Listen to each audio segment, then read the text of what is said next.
Hey, Dr. Tom Preston here, head coach, founder of Full Circle Coaching and Consulting. And in today's video, I want to go over money management basics. Okay. As I said when I was out for my hike earlier, there is that FU money that some of us have had the privilege of getting to in life. But I can tell you something from my background. I had to really earn that right. I came from very, very humble beginnings. My mom and dad, blue collar workers. My mom was a secretary at a high school.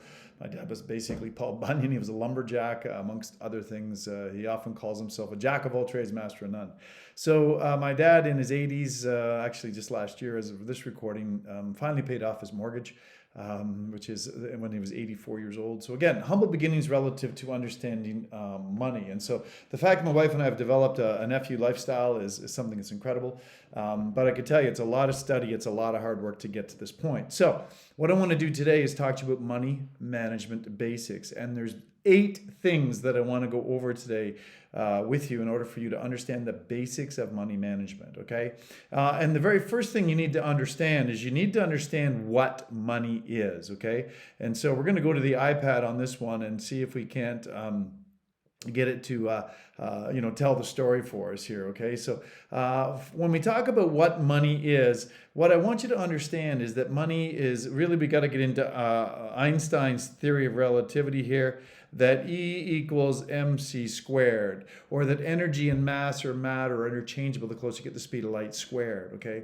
So what that says is that all of this tangible stuff here is, in its matter or mass form, is really just energy moving relatively slowly. Matter of fact, very slowly relative to the speed of light.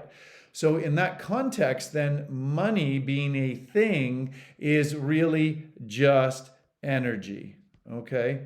And as a result of that understanding, you got to understand that energy is limitless. Energy is infinite. And so if money is a part of energy, it's really its natural form is energy, then it is also infinite, which is phenomenal when you can really get the understanding of that, okay?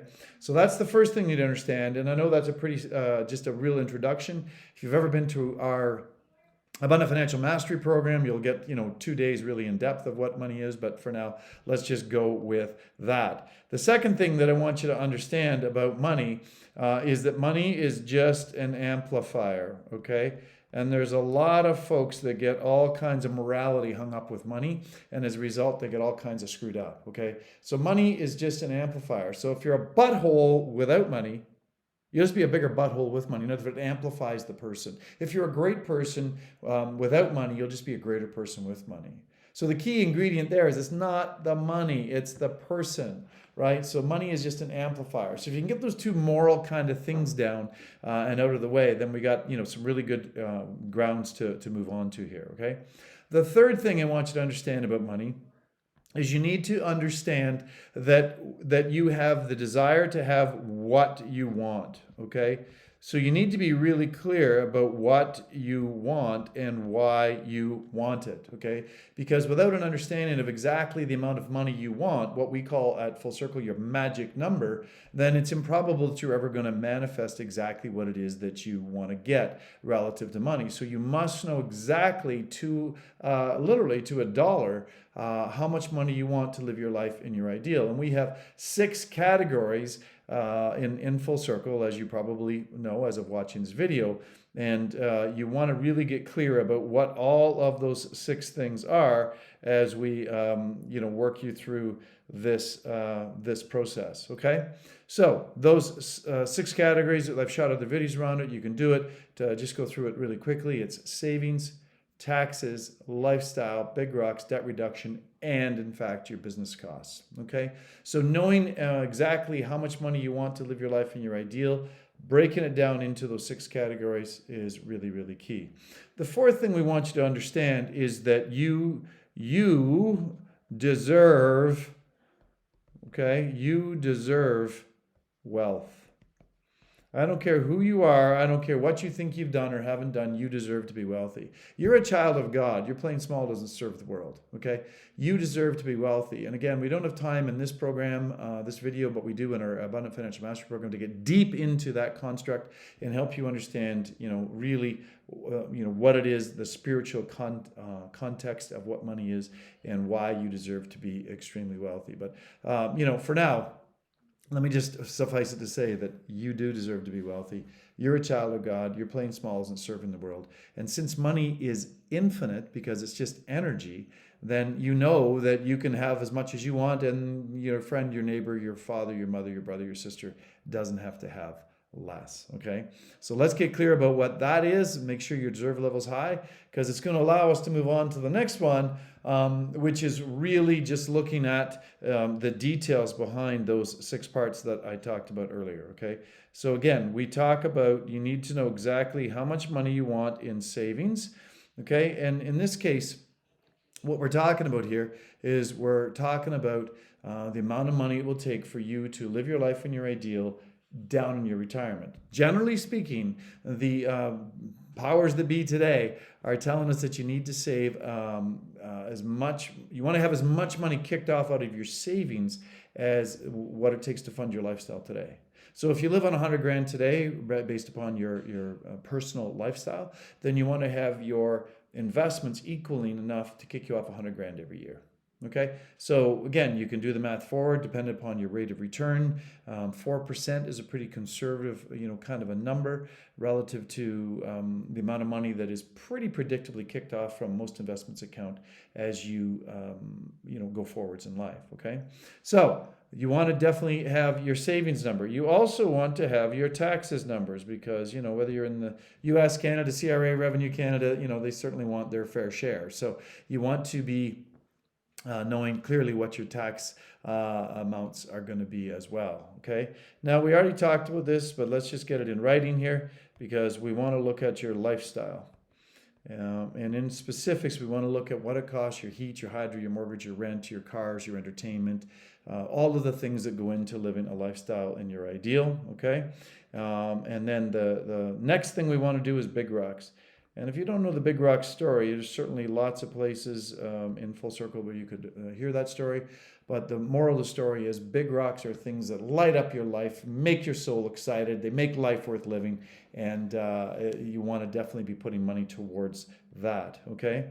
The 5th thing that we deal with is debt, and in specific debt reduction. And the last one is your business costs, what it costs you to run your business on a month-to-month basis. Okay, so those are the 6 categories of things that you want to be sure that you know exactly what it is that you want your life to look like. You deserve to be wealthy. As I said earlier, you're a child of God. Those are all parts of the puzzle in money management basics. Okay, so now as we go forward, let's talk about the number 6, and that is a budget. Okay, every wealthy person I've ever studied lives on some sort of a financial budget. They have clarity. They live their lives with intention. They're intentional about where they direct their energy, where they direct their love, and where they direct their money. So relative to those 6 categories, you put a budget together. Now, maybe your dream life isn't what your current life is. But if you want to earn the right to get there, then you must set a budget for your living expenses across the board, business and personal, and then have the courage to live there, okay? Because if you don't have the courage, no sense setting the budget up if you're not going to live with it, you're not going to follow it, right? But the ideal scenario is where you have that budget, you transfer money from your operating account of your business into, or your salary, depends what it looks like, and you move that into your lifestyle account, and then you live off of that. The goal is to have something left at the end of the month, not to spend every dime.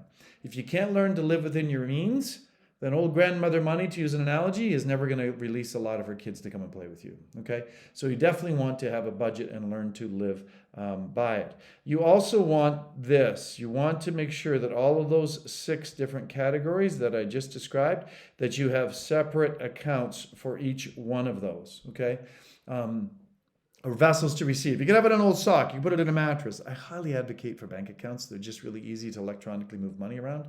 And there should be a flow of money based upon your budget from your central operating account down to your savings account, down to your tax account, down to your lifestyle, your big rocks, and of course out into your debt reduction.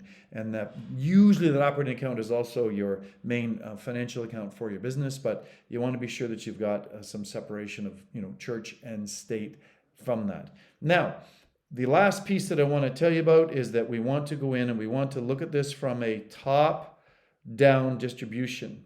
Top-down distribution.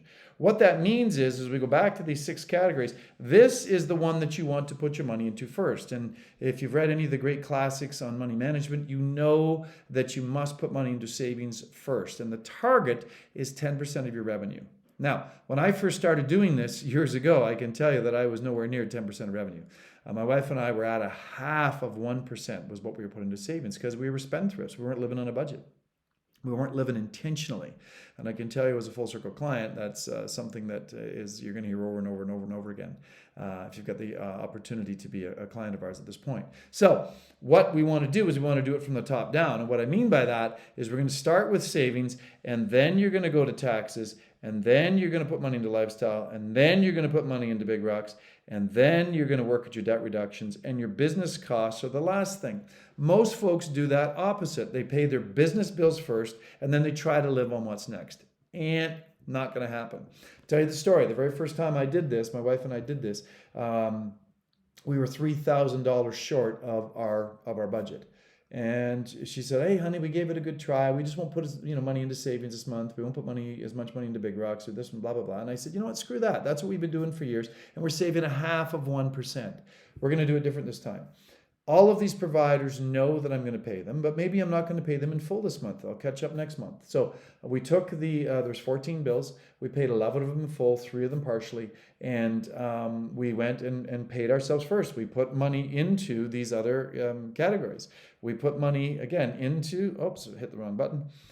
We put money into, wow, lots of buttons being pressed here. We put money into savings, okay? The target amount into savings, and it wasn't too robust, right? We put money into our tax accounts. We lived within our means and our lifestyle. We put money into our big rocks, and at that point we didn't have a lot of debt to repay, so that was a bit of a blessing. And there was just those few bills that we just didn't pay that month. And I can tell you, I was so freaked out about that literally I walked away from Windows for a couple of days because I thought God herself was going to strike me dead with a bolt of lightning because I wasn't doing what everybody had always done and ever taught me to do, which was to pay all your bills and try and live on the scraps that are left over. And as if the universe was out to repay us, the next month we had a $3,417 surplus. So we paid the $3,000 from the month before in full, and another extra $400. So again, these are money management basics, gang. I encourage you to watch this video over and over again a few times. There's 8 components to it. And I promise you that if you master these money management basics, you will live a life of productivity and abundance like you've never dreamed. Dr. Tom signing off, helping you become more so you can do more and have more of what your heart desires.